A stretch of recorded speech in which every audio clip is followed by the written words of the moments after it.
Class 12 के assessment solution के ऊपर हम लोग अभी डिस्कस करेंगे। पहला क्वेश्चन है, जिस सेल के बॉर्डर्स हाईलाइटेड होते हैं उसे क्या कहा जाता है? हेडर, फुटर, लिस्ट या एक्टिव सेल? तो जिस सेल के बॉर्डर हाईलाइटेड होते हैं उसे एक्टिव सेल कहा जाता है। तो option number D active cell इसका सही आंसर होना चाहिए। अगला क्वेश्चन है, स्केल को कम या ज़्यादा करने के लिए किस ऑप्शन का उपयोग किया जाता है? Scale to move, scale to fit, scale to resize या स्केल टू सेट? तो option number B scale to fit इसका सही आंसर होना चाहिए। अगला क्वेश्चन है, पेज का साइज सेट करने के लिए किस ऑप्शन का उपयोग किया जाता है? Page setup, page size, page format या पेज लेआउट? तो option number A page setup इसका सही आंसर होना चाहिए। यहाँ से ही हम लोग पेज का साइज सेट कर सकते हैं। अगला क्वेश्चन है, सूचियों को क्रमबद्ध करने के लिए कौन सा विकल्प का उपयोग करते हैं?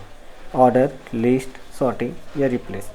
तो सूचियों को क्रमबद्ध करने के लिए हम लोग सॉर्टिंग का यूज करते हैं। तो ऑप्शन नंबर सी सॉर्टिंग इसका सही आंसर होना चाहिए।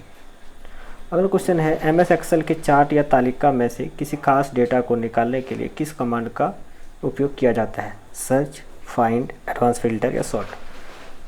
तो एडवांस फिल्टर का यूज करके हम लोग किसी भी खास डेटा को फिल्टर कर सकते हैं और वो डेटा का हम लोग निकाल सकते हैं। तो option number C advance filter इसका सही आंसर होना चाहिए। Row to repeat at top इस ऑप्शन का उपयोग कहाँ किया जाता है? टाइटल रॉ को सीट के टॉप में रखने के लिए, टाइटल को सभी रॉ में रिपीट करने के लिए, रॉ को सबसे ऊपर रखने के लिए या टाइटल रॉ को सभी पेज में जोड़ने के लिए? तो ऑप्शन नंबर डी टाइटल रो को सभी पेज में जोड़ने के लिए इसका सही आंसर होना चाहिए। अगला क्वेश्चन है, कौन सा फंक्शन दो या दो से अधिक वैल्यू को एक ही सेल में कंबाइन करता है? काउंट ए, सम, कॉन्कैटिनेट या ऑप्शन नंबर डी एंड?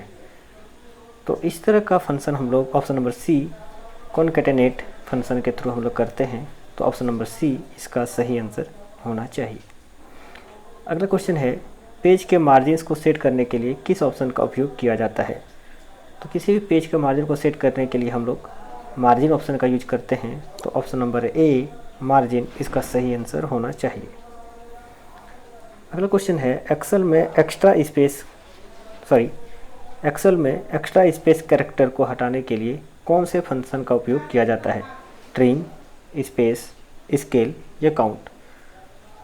तो एक्सेल में एक्स्ट्रा स्पेस कैरेक्टर को हटाने के लिए ट्रिम फंक्शन का यूज किया जाता है। तो ऑप्शन नंबर ए ट्रिम इसका सही आंसर होना चाहिए।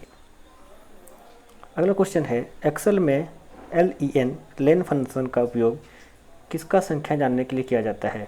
सेल से नंबर का संख्या जानने के लिए, सेल में कैरेक्टर का संख्या जानने के लिए, सेल में स्पेस का संख्या जानने के लिए या सेल के फंक्शन का संख्या जानने के लिए?